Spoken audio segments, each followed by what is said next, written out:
Hey everybody, Todd and Sloaney here with my buddy Travis Crowder. So we figured we would try something different for episode 8 of Sparks in the Dark and try doing it via a Facebook Live instead of the typical Google Hangout on air that we've been doing. And as you can tell, Travis and I are both in the same room. So we're both in right. He's really here.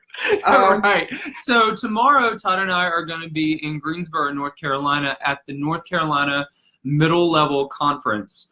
Once again, that'll be in Greensboro. And we're going to be talking with educators around the state about books that will help reluctant readers. I'm going to be presenting with my fabulous friend, Christy Julesrud. We're going to be talking about awakening the voice within, about how to connect students with reading and writing. And I'm also going to be doing some two other presentations, one about the power of talk in the classroom, and then another one about, no, I've forgotten what the third one is. Reading and writing? Yeah, sorry. Our book. I'm going to be doing a Sparks in the Dark writing a... And I will be doing exactly what I'm doing now, which is eating these amazing gluten-free cookies that Travis's mom made. Yes. That I've already had like 17 of them. Shout out to my mom. Yeah, shout out to Travis's mom. Yeah, shout out to my mom. But I will not be presenting. I will be attending the conference, hopefully taking back some ideas for some of my 3rd through 5th grade teachers. One of my principal goals this year has been to learn more about English language arts instruction and also use some of those ideas in the classroom myself through instructional practices. And so I've been attending a couple conferences to learn some more. And so Travis invited me to this one. So we'll see if I learn anything. I plan on going to his session.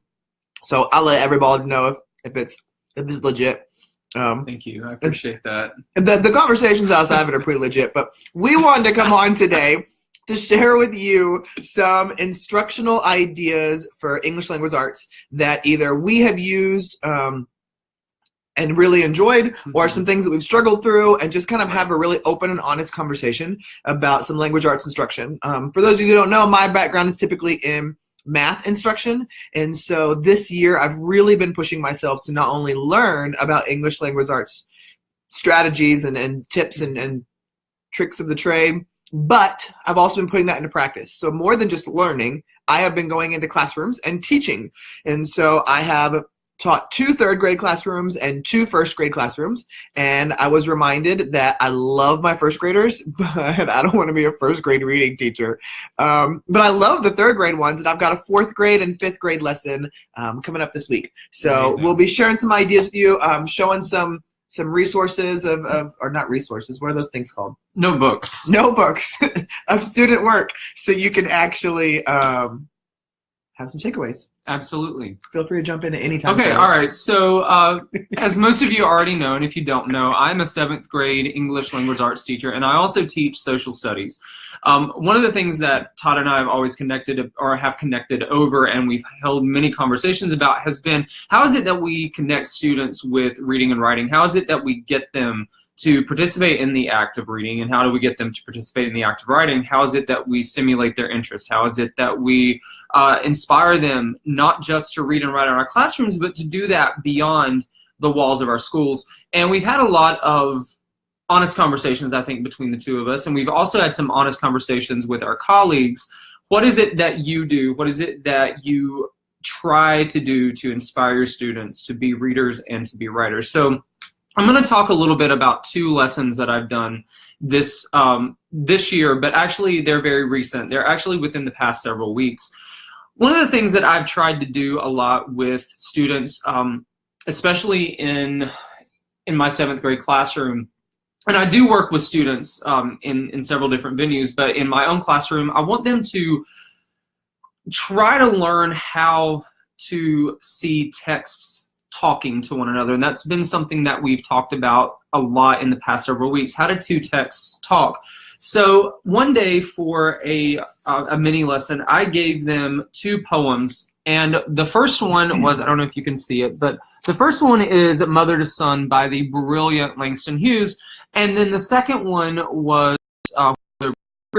the Was Never from Concrete, which is by Tupac. And what I wanted them to do was to begin seeking commonalities between the two. How do these 2 poems, these 2 pieces of writing, talk to each other? And so what I gave them, and as you can see, this student has just gotten started on her response, but what I wanted them to see was that it's more than just, reading a poem, talking about what it means, and then ending the conversation. It's seeing how one text can talk to another one. And I wanted them to show their answers with pictures, so I let them draw. I'm sorry, I'm trying to navigate this camera. Thank you. You do it.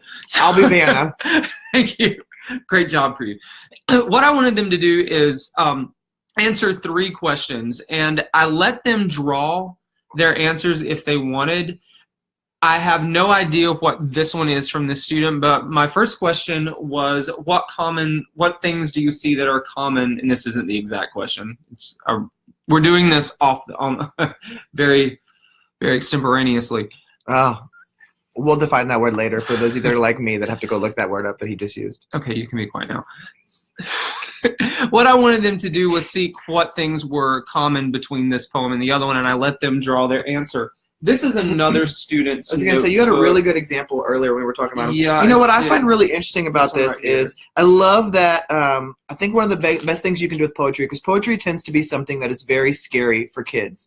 And so allowing them the opportunity to not only look at traditional famous poems, but also take things like a rap song or things that are not necessarily always maybe the teacher's first idea of what to pull from, but to have kids be able to talk about what that means to them and the symbolism in there in more than just text. And I love the idea of allowing them to draw out their answers. Yeah, that's the one we looked at earlier. Yeah. To draw out their answers and what they're feeling and what they're getting from these messages, I think is a super awesome thing to do with the kids. Absolutely. What would you say, Travis, is the biggest thing that you learned from doing this with students? The biggest thing that I learned that I shouldn't underestimate what they can actually do, because I saw... What do you mean? Well, whenever I first started setting this up, I called my dear friend Martha, who is a language arts consultant, and she works with secondary language arts teachers. And I asked her what were some things that I could do to help to stimulate thinking about these 2 poems. How can I get them to start seeing the commonalities between the 2, and going with the whole idea of how to text talk to each other? And she gave me some ideas, and I used those, but I was a little hesitant. I thought this is going to be something that they take and they use a bit of, and but they really got into it. They were really interested in drawing out their answers and making it look professional and trying to get it to show what they were really thinking. And so you asked me, what was your question again? Let me make sure I'm answering it. What was the biggest thing you learned from this activity yourself as the teacher? That students really want to share what they're thinking. And whenever they have an opportunity to share it in a non-traditional way, they are more apt to do that. It reminds me of the tweet that you have pinned at the top of your Twitter profile that talks about, sometimes we have these preconceived notions about what kids are capable of doing. But so many times if we let them do something differently, or if we let them think through it and let them talk about it, sometimes we are the biggest people standing in the way of our kids doing incredible things. We are. And we go into this with so many preconceived ideas about what students or what we want students to do. We want it written in a paragraph. We want it written in an essay format. And I believe those are incredibly important. And my students write paragraphs, they write essays. But I also think that there's importance in getting your ideas on the page. And if that is through an image, if that is through drawing symbols, if that is through scribbling in the margins of your notebook, writing beside things, as Penny Kittle often says, writing beside them so that they can see their thinking right beside. If you want to play a drinking game with tonight's episode, you can drink every single time Travis says Penny Kittle, because by the end of this episode, you will have had quite a few drinks. Just saying. So no, but hearing you talk about this, I'm have this tech background with a lot of the things that we've did. I think there's so much more too that people can throw in and kind of manipulate this with. I love the idea of the kids having their reading journals and then being able to flip inside of their reading and writing journals and being able to draw those photos that go with the poems. But sometimes for me, like even writing it or even drawing it, I feel like I use my voice so much better. And so when I think of an activity like this, my head goes straight migrate to using something like Flipgrid, which if that's not anything you've tried before, so easy to do is to just be able to have the teacher like create this Flipgrid link where it's like, go to this link and then you can share about this poem. And then what you do is you collect a bunch of videos in one spot from all of your students that talk about this one poem. And so the kids can go and hear each other's comments because they may not necessarily have the time to kind of like dive into that book. But then also thinking, you know, like if the kids want to make something on their own, like some kind of video or audio or something, or then it'd be easy for them to create like a little QR code and put it in their reading journal so that they could scan it back later, but then also because I know you bring them home every weekend and look at all their reading journals. You could have the opportunity to scan them. And so thinking through like some of those ideas of just thinking about bringing the tech element in, I know that for a lot of teachers, that's not always where the head goes to right away, or sometimes the tech gets in the way. And it's like, well, this is just one more thing. And so my thinking about this is more of a giving them options, not saying everybody has to make a Flipgrid and not saying everybody has to write it out or draw it out or whatever, but saying, you know, as a student, you tell me how you are going to be able to best convey the message of this information. And yeah, that's not what they're going to be allowed to do on a standardized exam, obviously. But we want to see what students are thinking. And, exactly. You know, writing, well, actually, let's back this up a bit. Writing inside of a notebook, a place to hold your thinking, that is so incredibly important for writers. We want to see, or for students in general, we want to see what they're thinking. And a notebook is a great place to hold that thinking and see what's going through their head while they're reading this poem, what's going through their head while they're reading this book, what is their train of thought as they were writing this piece. During notebook time, whenever I give them, you know, a chance to be playful with language or start something new or write in the style of an author that they've been reading, that gives me a chance to see what they've tried, what they are experimenting with in terms of writing, and I can see what's going on inside their heads. And writing is you know, the notebook is I guess we could say the conduit for that. Awesome. I love it. And you're going to hear me say this several times throughout tonight's episode, but we are airing this on Sunday, March the 4th. And so as you're watching tonight's episode, you can win some free copies of some books that we'll be discussing through the episode tonight. And so if you want to win some free copies, all you have to do is share this video by Thursday, March the 8th. Is that Thursday? I don't know. I'm not good with math. Thursday, March the 8th, and commenting on here with something that you took away from this episode tonight. And we will be contacting you to win some free books. We'll be contacting 5 different people to win some awesome free books. So anyway, so I want to share my lesson. So I got to give big props to Travis. So watch it. His head may get bigger. But you know, when I was thinking about teaching this 3rd grade lesson, I was thinking about teaching a 3rd grade lesson over inferencing. And if you watched my Facebook Live that I did on my Facebook page, it kind of went into some of this too. But Travis was a huge help with this inferencing lesson that I did with 3rd grade. I just provided ideas, all right? I didn't teach the lesson. This guy did. Well, obviously, I'm the one in my school. But anyway, but you so what I did was... That's the point I was trying to make. You try to be nice. What I did was I went and selected 7 different novels that were all appropriate for 3rd graders, obviously. And I selected a picture book to go with it as well. And so the picture book I selected was Be Kind, which is a new picture book, and it is a great story to introduce to elementary children and secondary children about the power of being kind. But not only that, but what does it even mean to be kind? And so the first thing we did was we read that story together. And as we read through the picture book, we sat and talked about things we could infer from the text, but primarily we were able to infer a lot through the images. And the main reason I love that book to use with this lesson is the very final page where you get the resolution of what happens. There's no words at all. It's just a really powerful picture of a girl standing on her bed taping a painting to a wall. And when you read the story and you understand the symbolism in that and how it led to that without the words, it was a great idea to talk about inferencing with that. And so we had an anchor chart off to the side, and we're listing all of our things that we inferred from the story. And then I picked a chapter book called Ruby Lee and Me, which is a beautiful chapter book for kids to read. And so I put it underneath the document camera, and we read only the first page.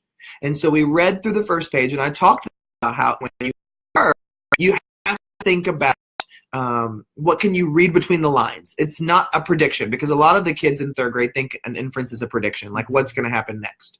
And so we read through the first page, and that is a great book to use just the first page on, because it leaves you on a cliffhanger. And so we talked about the things the kids could infer, and I let them know, when you make an inference, it cannot be word for word what is on the page. That is by far the hardest thing for the third graders to get, because I would say things like, okay, what can we infer from this? And the kids would say, she was hot. And I would say, it says she is hot outside right now. So we can't infer that when it's word for word on the page. So that was really difficult for the kids, because they just thought I was trying to pull information from them about the characters. So after we did that together and we listed all the things we could infer from that chapter book, I had 7 stations set around the room with books that I knew would pique their interest. Books like Wish Tree by Katherine Applegate. I had My Big Fat Zombie Goldfish. I had, and now I'm blank on them. Towers Falling by Jewel Parker Rhodes. I've got a picture here because I took a photo of it with my stack of books when I was advertising how excited I was. Crenshaw by Katherine Applegate, Freddie in Peril, Ranger in Time, D-Day, Battle on the Beach. And so I had all those set up, and I had photocopied the first 2 pages of every book. And I tell the kids when I do these lessons every time why I'm photocopying them. Because I tell them that, when I as a learner, when you hand me something photocopied, I'm like, I don't really care. I know this is going to be for a test, or you're going to ask me questions over it. That's why it's on paper. But if you hand me a book and I can touch the book and feel it and smell it, it just means so much more to me. And so I tell the kids, I photocopied the 2 pages I want you to investigate, but I've left the book for you as well to feel and hold and touch and make your own. And that's really been a powerful thing for me to watch with them, because they all will fight over that book and who gets to hold it. And then they sit there and they're all touching the pages. And it's a really cool moment to do with kids. And one of that I did was actually from this guy right here. And so they all went to their books. And then we had 5 minutes at each station. And so at the station for 5 minutes, they wrote down anything they could infer from those 2 pages. I also let them use the cover of the book, since we still kind of were utilizing some imagery. I let them use the cover to infer some things as well. Inferences from images, that's important too. Well, they feel much more successful, I think, with inferring from images, because it's much easier. It's a great place to start. It's a wonderful place to start. So we did that. We did 3 rotations. So they didn't get to hit all the books, but we did 3 rotations. And then we came back together as a group, and I pulled each book one at a time, and I put it on a document camera and said, tell me 2 or 3 things you inferred from this if you were in that group. And if not, and you heard me read it right now, what are you inferring from it right now? And so we shared those ideas and talked through all of that. And I could tell there were some of the stories that kids really struggled with the inferencing, because I really picked some things where there were some easy inferences, but I really wanted them to go deep. One thing that Travis told me when we were planning this is, I asked him, I said, do you think this is appropriate? Like, am I pushing the kids too hard? And do you remember what you told me? No. We were on the phone, and he said, say a lot. He said, you want to push them hard. He said, you've got an opportunity to have them in the palm of your hands. Why not push them past what you think they're capable of? And I really took that and ran with it. And so afterwards, one thing I love doing when I do these lessons, because this is my 4th lesson now that I did was the inferencing one, is I make sure that I do it all through novels, because I want to, A, show my teachers that you can teach exceptional lessons without having to use a worksheet at all. But B, I've really become passionate, and so is Travis, about book talking and putting books in the hands of students. And, if the principal at an elementary school is going to tell you how amazing some books are, the kids are going to eat it up. And so after this lesson was done, I pulled each book up and I said, okay, you read the first 2 pages. Let me tell you why I love this book. Here's why I love Towers Falling. Here is why I love Wish Tree. Here's why I love Crenshaw. And I talked those books and I said, who wants to take this book? And I told them, you've got 3 rules if you take a book from me. I said, because these are from my personal library. I said, so rule number 1, if you do not like the book, you must stop reading it. Do not waste your time reading the book if you don't like it. Rule number 2, please don't lose it. Bring it back to me so that I don't have to buy another copy. And rule number 3, when you finish it, you have to come tell me what you thought about it, and if I should recommend it to someone else, or if it was a waste of time and it really wasn't that great and you really shouldn't recommend it to anybody else. And it was so cool because the teacher that I was in there doing this for, because when I do this, I have the teacher stay in the room because I want them to write down everything I'm doing and give me feedback so I can get better. The teacher was videoing me book talk Wish Tree by Katherine Applegate. And, of course, the kids were fighting over that one and a couple other ones. So I pass all the books out. I leave them with them. And she tweeted out my book talk of that.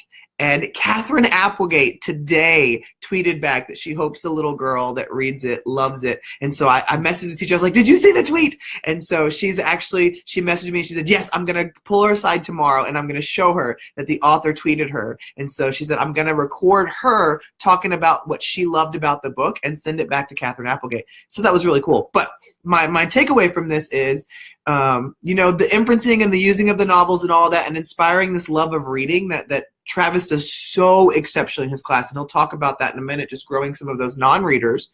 But I called Travis, because I did this lesson on Thursday, and I called Travis on Friday after school, and I was almost in tears. And I said, I have to tell you something that happened today.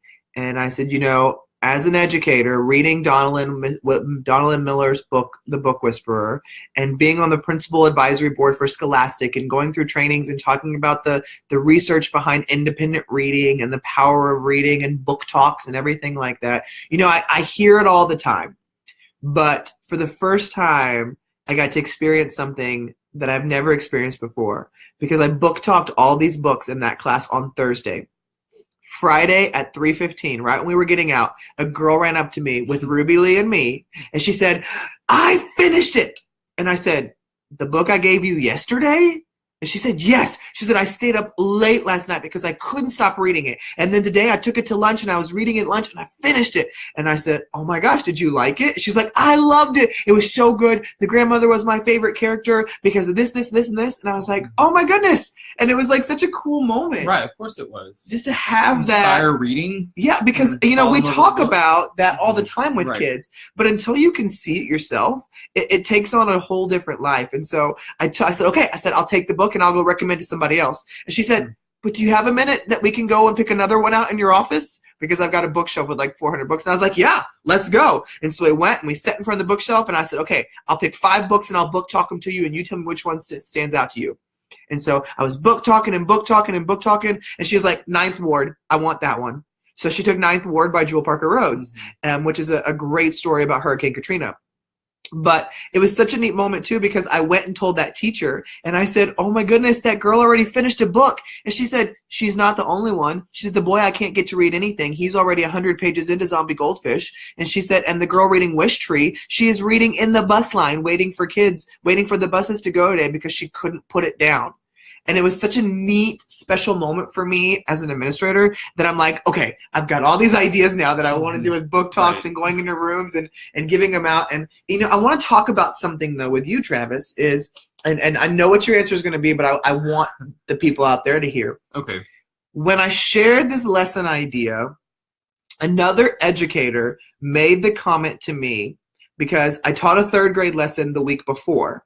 And I went and gave out 7 books of poetry because it was a lesson about imagery and poetry. And all the kids wanted them. We gave them out like Crossover and Booked and Full Cicada Moon and The Red Pencil. And I gave those out to kids to read. And then I gave out 7 books or 8 books to this 3rd grade class again. And that's 15, 16 books out of my library at $12 to $15 a piece. Mm-hmm. And when I was telling another educator about this, their first response is, you're not going to get half of those back, and how are you going to afford to refill your library when you don't get those books you love so much back?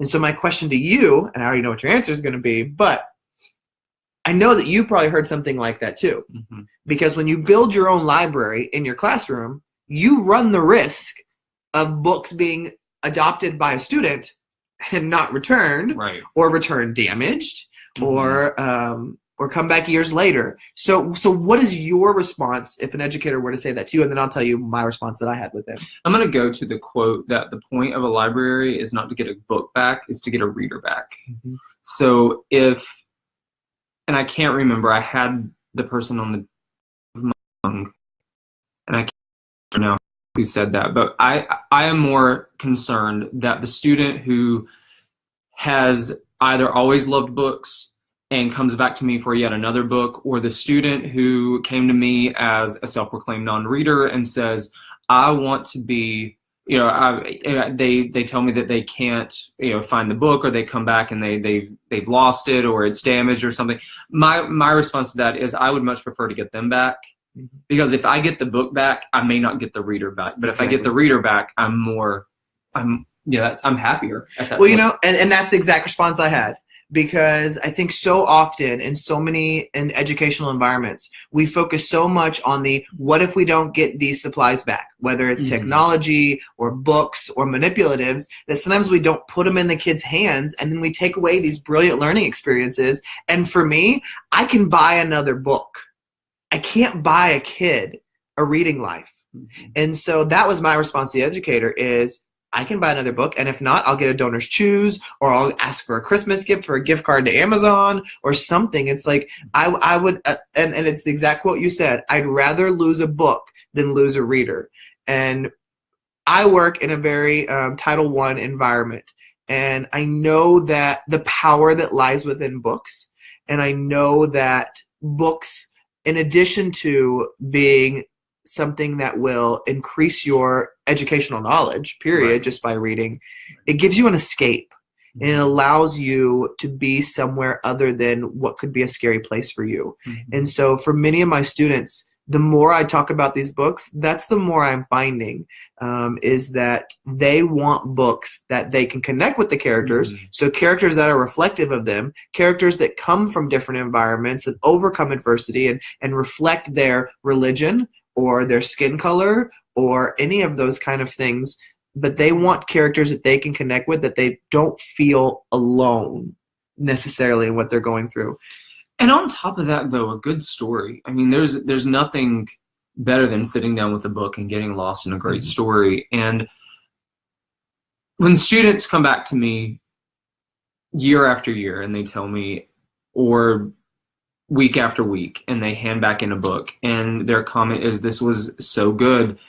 Everyone that they hand back in is, or they return, or they pass off to another reader, it becomes their favorite. This is the best one that I've read, and this is the best one. This is better than the last one I read. And I'm guilty of that. Right. And I mean, I am too, because, we find new reasons to fall in love with books. And there's also nothing better than falling in love with reading all over again, whether it's book after book after book, genre after genre after genre, however that manifests. I think that's powerful. And it's powerful for kids, especially for those who come to us as non-readers. Well, and and it's a powerful thing to book talk a book. Because for me, like, my reading life exploded because of this guy right here. Because he recommended a great book for me to read. I fell in love with it and was like, and it was The Hate U Give. And I was like, this book is incredible. I can't stop reading it. And so after I finished it, what did I do? I went straight to Travis and said, I need another book to read. So between Travis and Jennifer Lagarde, they have filled my entire reading library of everything to read. And when I was at my Scholastic training 2 weeks ago, I was looking for a book to read with third graders. And so who did I go to? Donalyn Miller was right there. I said, Donalyn, please walk over with me to the shelf. I need the best book right now for third graders to read. And she was picking books up. This one's talking about this one. This one's talking about this one. And I ended up choosing Gizmo and Wedgie, or Wedgie and Gizmo. And it is an amazing story. I just bought 120 copies because I'm going to read it with all of my third and fourth graders during a lunch brunch of a book thing with them, because it's so funny. But when you book talk a book and somebody falls in love with it, you have created a reader who wants to come back for more. Because just like with kids, if I can get them hooked on a book, they'll finish it with such excitement that they're going to come right back to me like, what do I read next? And it's not that I want to be fully in charge of their reading life. Right. But it's just sometimes, especially kids who have never read before, or not never read, but never really read a book that they've loved before that changed their life, they don't even know where to begin. It's like, well, I'll pick this one. That cover looks really cool. We'll do that. And so it's teaching them how, and I love what you do with your secondary kids in that kind of respect. So can you talk about that a little bit? With just getting them to fall in love with reading? Because I know you have really worked at that this year especially. Yeah, I have. So from day one, I surround students with books. And the first week of school is usually spent book talking dozens of books. Every day trying to inspire interest by a story that, or by a book that will captivate them, a book that will get them to say, hey, maybe I can get into a book and actually enjoy it. And so I book talk first week of school, as many as I possibly can. I line books along the ledge in the ledge of my whiteboard. I have books lined across there. And whenever a student finishes a book that I'm like, would you recommend that other people read this? Do you think other people in this class will love it? Or in my other one, because I'm on a 2-person team, so I see one group twice a day. And if they say, this is a book that I think other people will love, I put it up on the ledge, and I will take one of my markers, and I'll just write, a book recommended by, and then I'll put that student's name. Or often I will even post, and this is an idea I got from Penny Kittle, which is I will post. That's two if you're playing our drinking game. I will post my reading life in my classroom, and by that I mean like what book I'm reading currently. Mm-hmm. I also have on my door, every year I make a personal goal to read 100 books. And I do that because I'm responsible for my students. We are responsible for the readers that we have, and if I want to inspire them to read, I myself have to be a reader. So I have like sheets of copy paper on construction paper on my door, 1 to 100. And every time I finish a book, I write it up there. I put the author, and I lay the book that I'm reading on the ledge of my whiteboard. I let students see what I'm reading at that moment. I talk with them about it. I said that backwards. Every week, this is the book that I'm reading. This is what I want you to know about, because I think you will really enjoy it. I think you'll love it if you give it a try. Usually about every single day I'm talking about a book, one that I've recently ordered.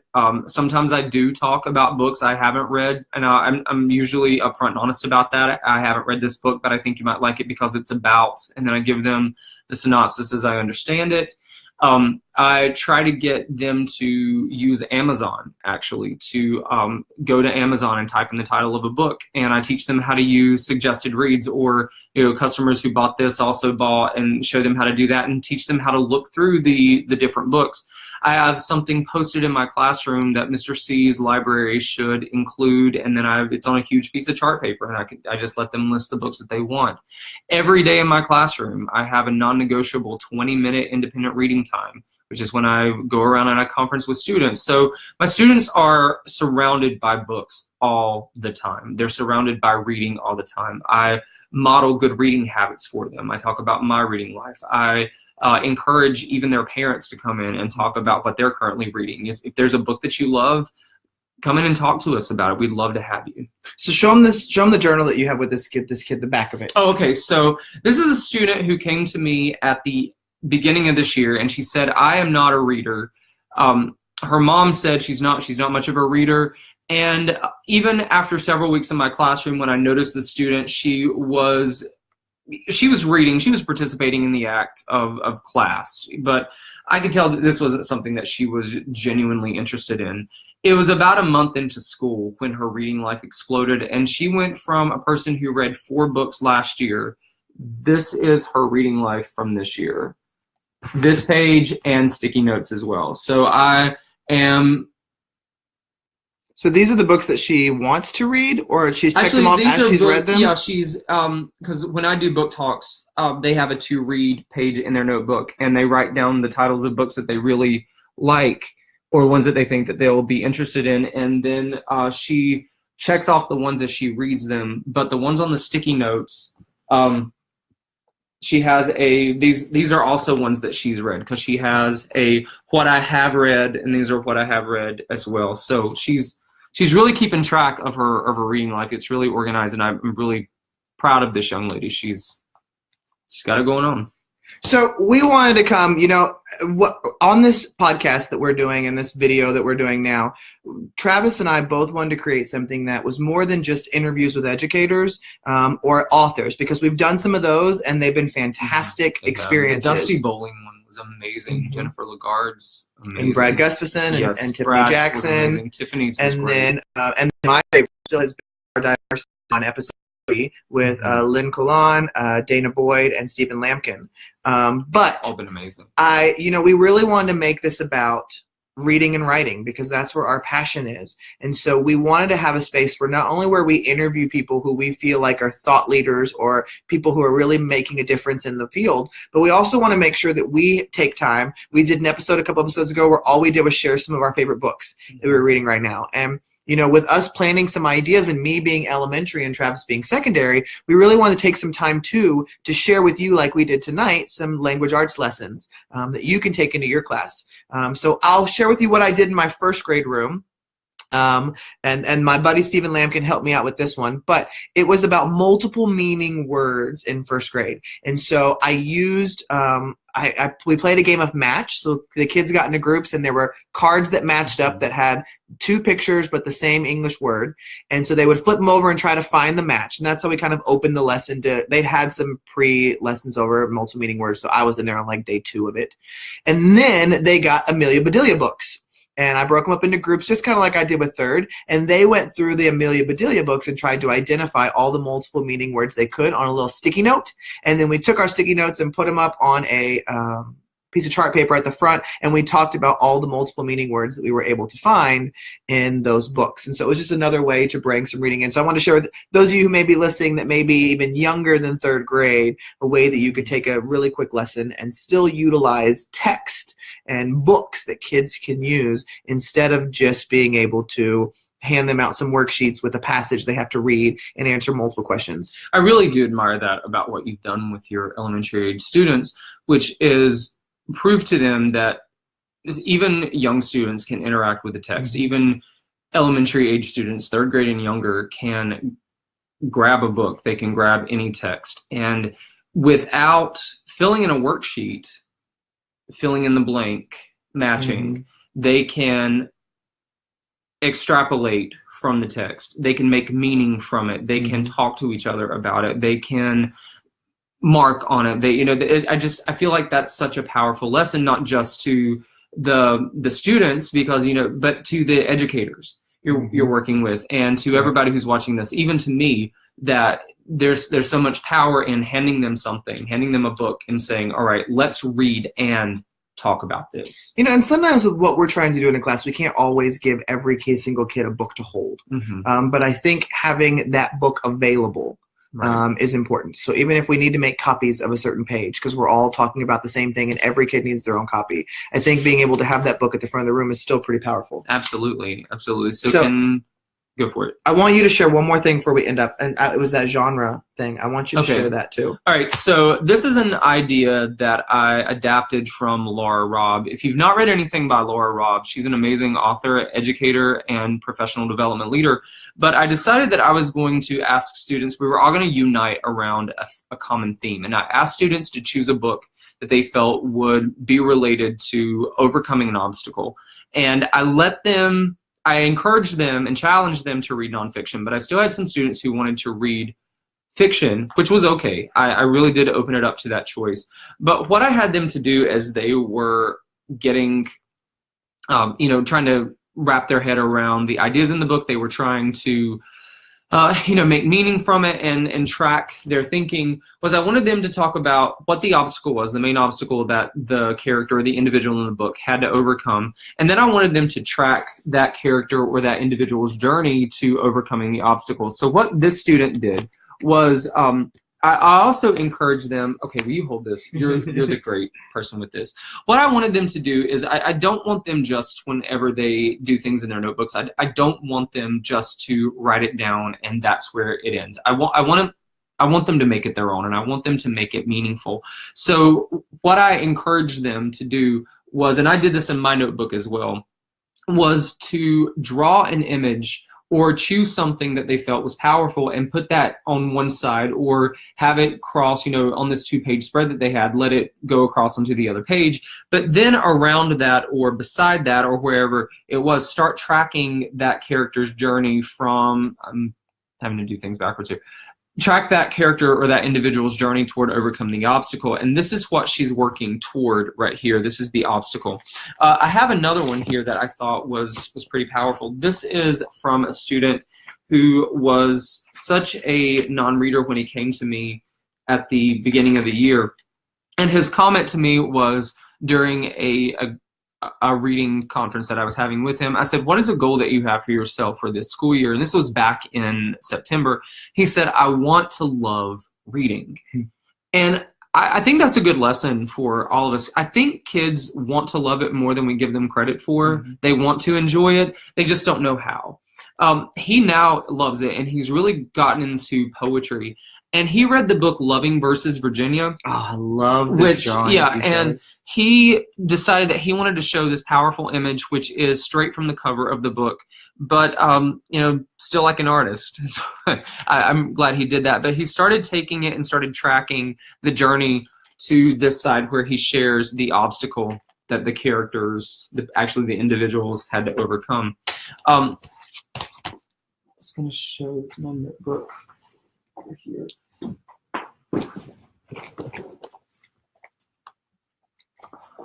Oh, that's what I want you to show too. That. Yeah, okay. This was the one that I did that I started working on. I read Insignificant Events in the Life of a Cactus, and I started tracking the journey of Avon's journey throughout the book. And I put this under the document camera, and I worked on it alongside them as they did theirs. So I wanted them to have a model, something to work from. But you wanted me to share. So what we want to leave you with for today's episode is you making sure that if you're going to be able to book talk these books and share these things, you have to be growing your own reading life. And I mentioned at the top of the show that we were going to be giving away some of the books that we've mentioned today. Books like Towers Falling, Wish Tree, Crenshaw. We're going to be giving away 5 of the books. So if you're sharing this podcast and commenting in the comments, we will be selecting 5 winners on Thursday to win. But one thing that Travis came up with that I thought was brilliant that I had never done as a reader was to graph the genres that I was reading. So talk about that. All right. So actually, I didn't come up with this idea. This is right out of Reading in the Wild, which is by Donald Miller. I thought he was going to say Penny Kittle, just so you know. No. So what I did was I wanted students to have a visual, and I wrote a blog about this. And now I can't remember the title of the blog. I can't even remember the title of it. It's my own writing. I can't even remember. But what I was trying to do was in that piece of writing was talk about how important it is that we datify our reading lives.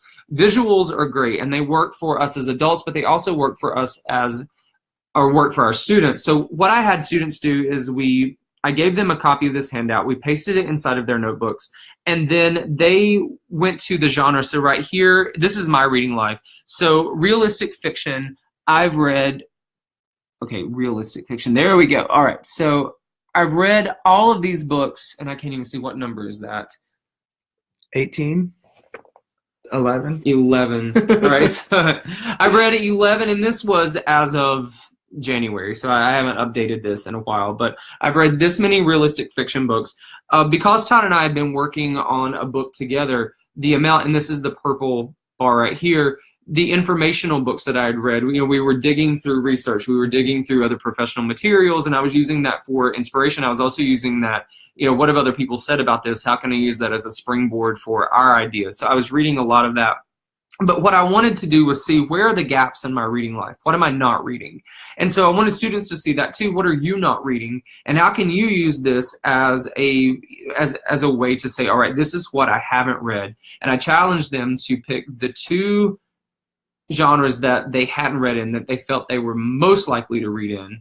And we did a book tasting with those different books. And it was eye-opening for me. It was eye-opening for them. And I got students reading some genres that they otherwise would not have gotten into. So our challenge for you guys today is that you go and do a genre kind of, what would that be? A genre inventory of what you've read recently and Great see if word. there is a certain type of genre that you've been doing all your reading under, and if you can kind of mix it up a little bit, because I think when we do that, we open our eyes to new genres that we may have not sought out on our own, but through the diversification of trying to really broaden our own reading lives, we fall in love with a new genre of reading. Right.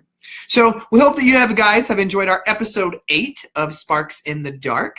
We hope you all have a great week of reading, writing, sharing books, talking books, and all things. Right. All Awesome. things reading, all things writing. If you have any questions about any of the things that we've mentioned tonight, do not hesitate to reach out. You can look for us on Twitter. Todd is at Tech Ninja Todd. I'm at Teacher Man Trav. You're welcome to hit us up on Facebook, ask us a question. We'll be happy to give you any information that we possibly can. Have a great night, everybody. Good night, everyone.